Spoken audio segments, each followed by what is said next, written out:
Okay, so today I am making soup. Well, anyway, a little bit more than just soup. A stewy sort of soup based on its consistency. Specifically, green pea and squash. The two really main ingredients. Now, of course, I've made the same recipe with yellow peas and also lentils. Just switching out the lentils and yellow peas, green peas. Everything else is basically the same. So it's, again, green peas, yellow peas, lentils. Most of this garlic bulb, maybe 3/4. A good amount of squash. It's never really the same. A couple large hunks, essentially. And I might actually go with maybe 2 really large carrots. In this case, I'm short on carrots, but that's enough. And then I generally just use frozen corn. If you have fresh corn, all the power to you.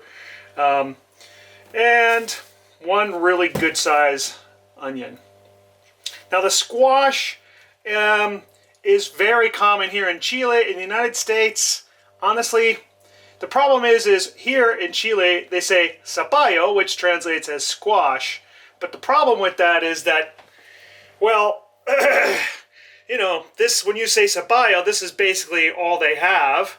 But in the United States, I don't know exactly what type of squash this would be. I tried to look it up online. I think maybe like a winter squash.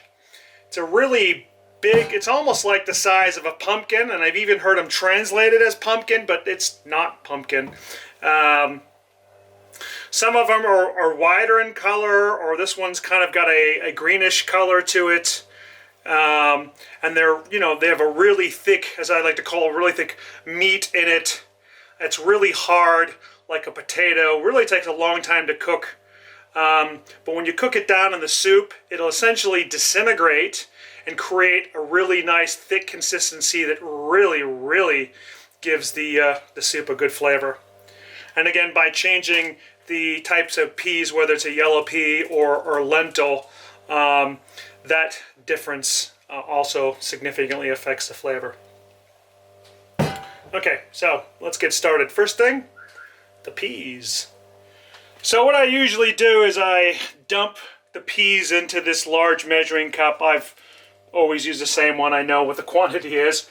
And what's always a good idea when you're using either any type of pea or legume is to make sure that, it's only peas and nothing else. Something I picked up from a guy once. Good tip. And so what I usually do is little by little go through it and make sure that there's no rocks or any other foreign material in it. Because God forbid you're eating your soup and you chomp down and chip your tooth because you were too lazy to spend a few minutes to see if the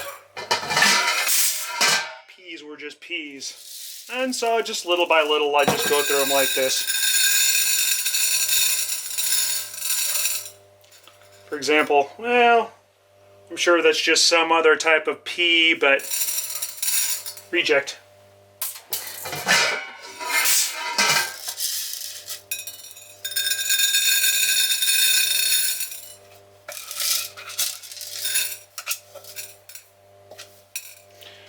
And so that's pretty good. Honestly, and all the time doing this, I don't know if I've ever really found a rock, but again, it's that one rock that could just be the difference between a broken tooth and, well, not a broken tooth. Next thing I would do is bring it over to the sink and just give it a little rinse. I've basically found that these are pretty good. I've gotten some other cheaper beans, and based on washing them in the water that comes out, they're quite a bit dirtier, but I'm just going to give this one a little bit of a rinse and come right back. Alright, so that's good.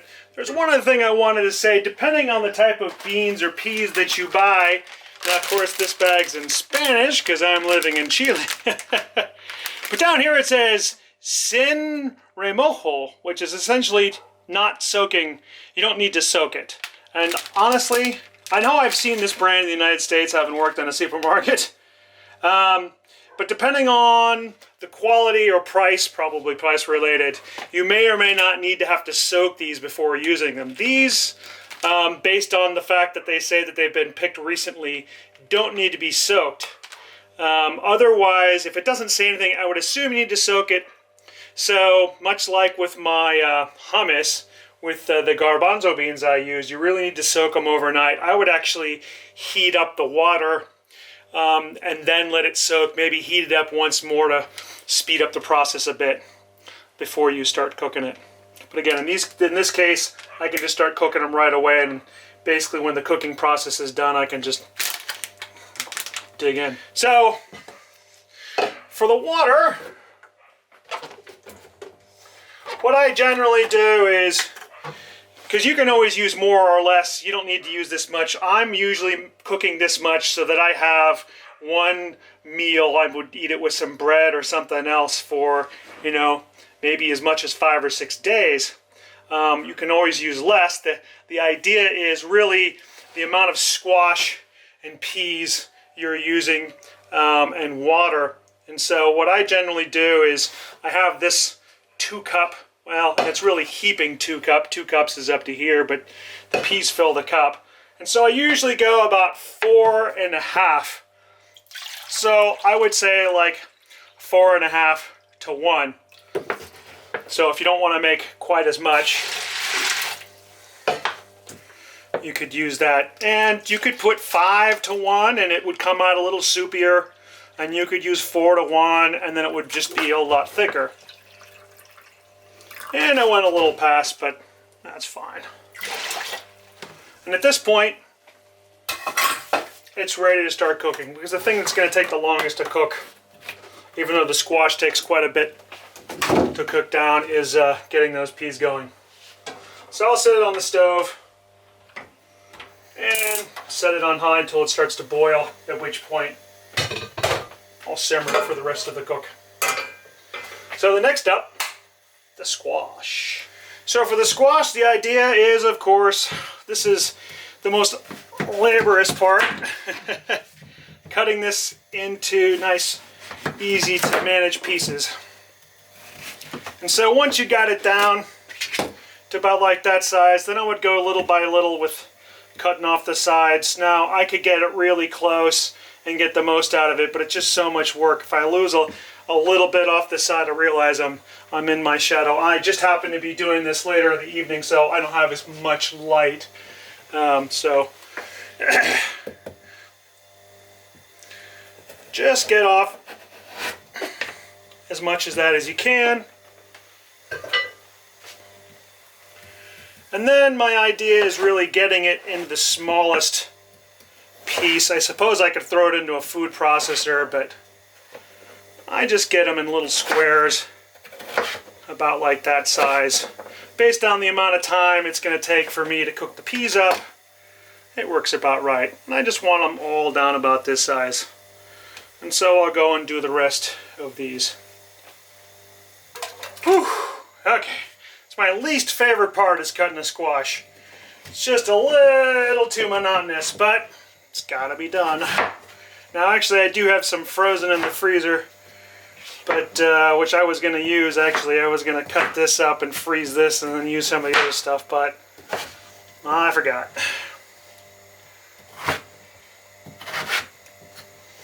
Once this is done, then everything else is pretty much downhill, because I'll use the food processor for everything else. Okay, next, the corn. And so, yeah, it'd be great if I had fresh corn, but this just suits me just fine. And I'll usually put about a cup's worth, give or take. Corn really gives it really helps the flavor. Yeah, it's a little more. And that's that.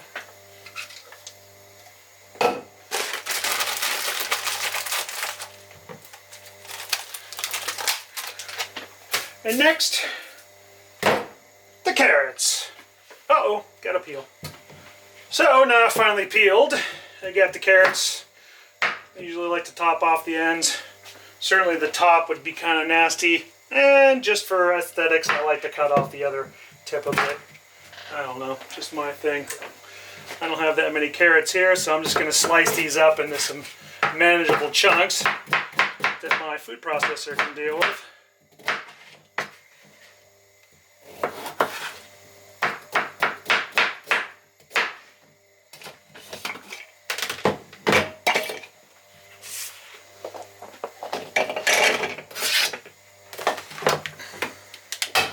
And I'm just going to grind them up until they're pretty fine.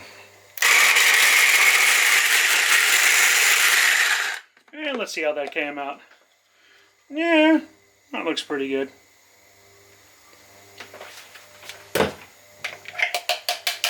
And add that into the soup. Next, the onion. And much like the carrot, I just slice it up just enough to make my food processors work a little easier. There's a little bit of gooky gook in the top here I'll slice out without slicing my thumb out. That looks pretty good.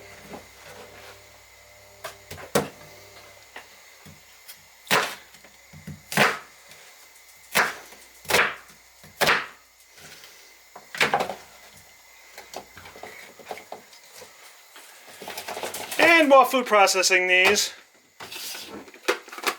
it's a good idea. You never know if you're going to get a Desiree that's going to be eating your soup and doesn't like big chunks of onions. So you want to get your onions really fine if possible. You got that, Desi?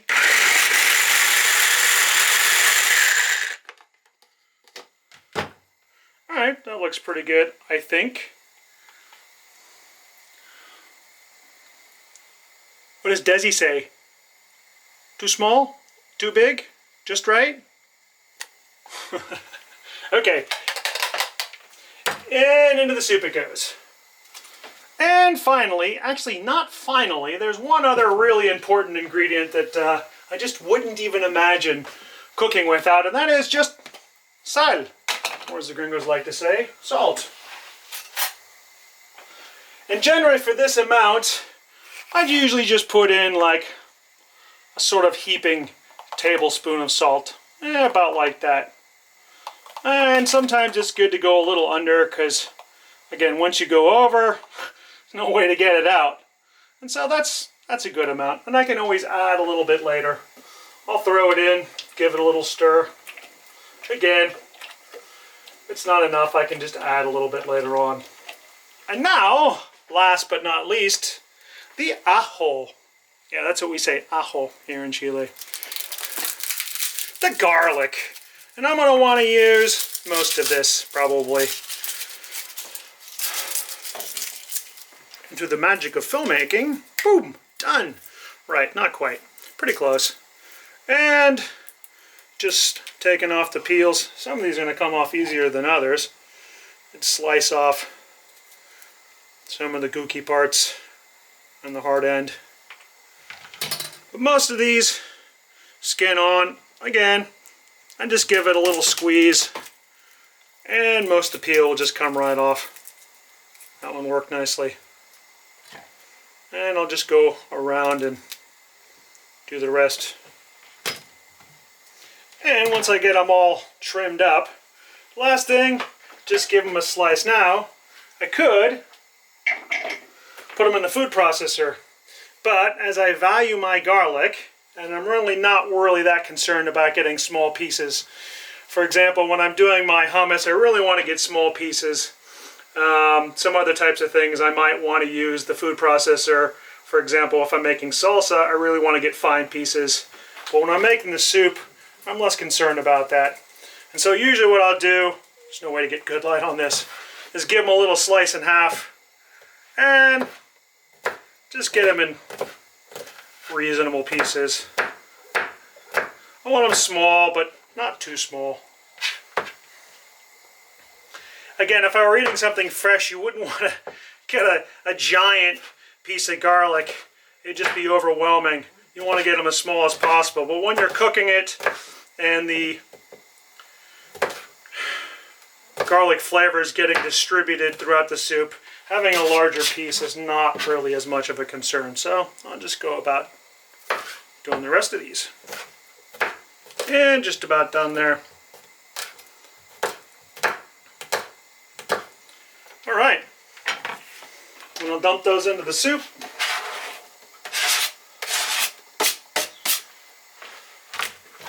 Give it one good stir. And now it's pretty much just wait.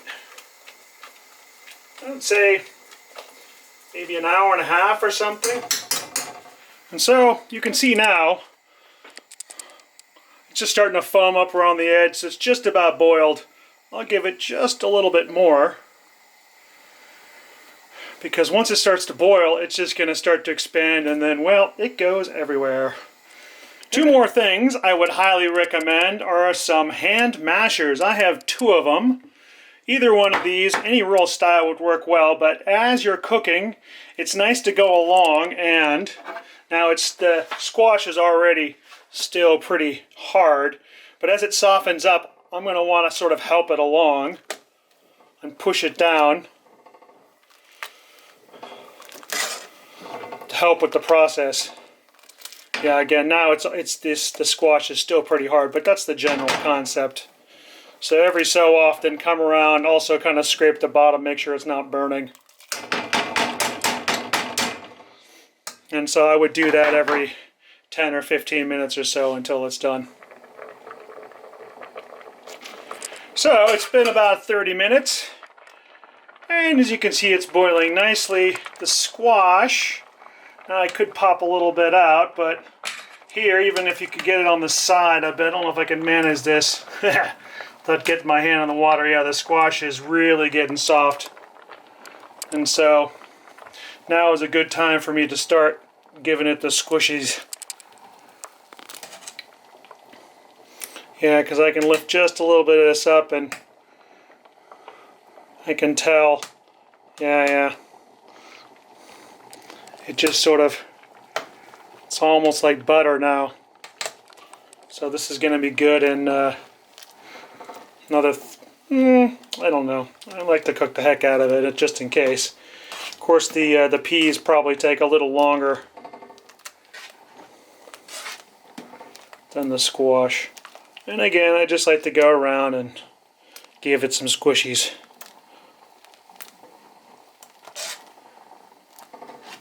Scrape the bottom as well.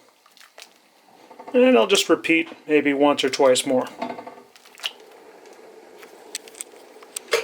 And another 30 more minutes. And I'm going to give it another. And you can see as I pull it up, there's a lot less squash coming up. Because a lot of that squash is just falling apart and making that nice consistency. And so even as I spoon it up, there's very, very little pieces of squash left. And at this point, the consistency, even the peas, I can see the peas are cooking down pretty well too. So it's not going to be long now. And if there's a couple chunks of squash, well, that's not a bad thing at all. Yeah, I would just simmer this a little bit more, and it's going to be ready to eat.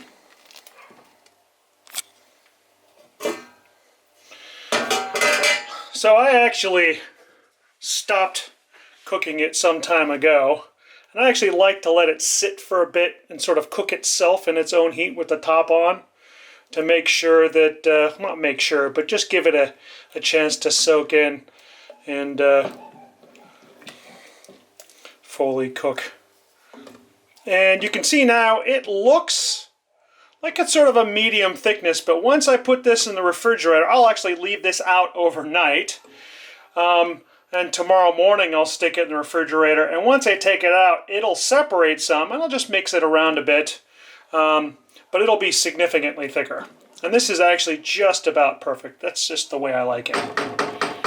A nice delicious soup, and to round it out, a couple pieces of bread with some avocado on it, or as they say, palta here in Chile. Now, mind you, that's not Spanish. The Chileans have a funny way of having their own vocabulary for things while it's being said everywhere in all the other Spanish-speaking countries another way. Palta in Chile, and then I think the other places it's sort of a derivative closer to avocado. Avocate, never can get it right. Anyway, so bread and avocado and the soup. Really inexpensive, really healthy. I like to say that being lazy makes you fat and poor. And when I say fat, I mean not because you're not doing exercise, but when I lived in the United States, you walk into a grocery store and it's basically a store of prepared food. And all that prepared food is chock full of fat and salt. And so by getting the easy thing is basically just making you fat and costing you a lot of money. And yet this soup, that giant pot of soup, maybe it cost me like maybe $5. I don't even think it cost me that much. And it was maybe 45 minutes of my time, and I've got 5 or 6 solid meals out of it. It's really not hard to do. Really good for you, really cheap. Can't go wrong. So, enjoy.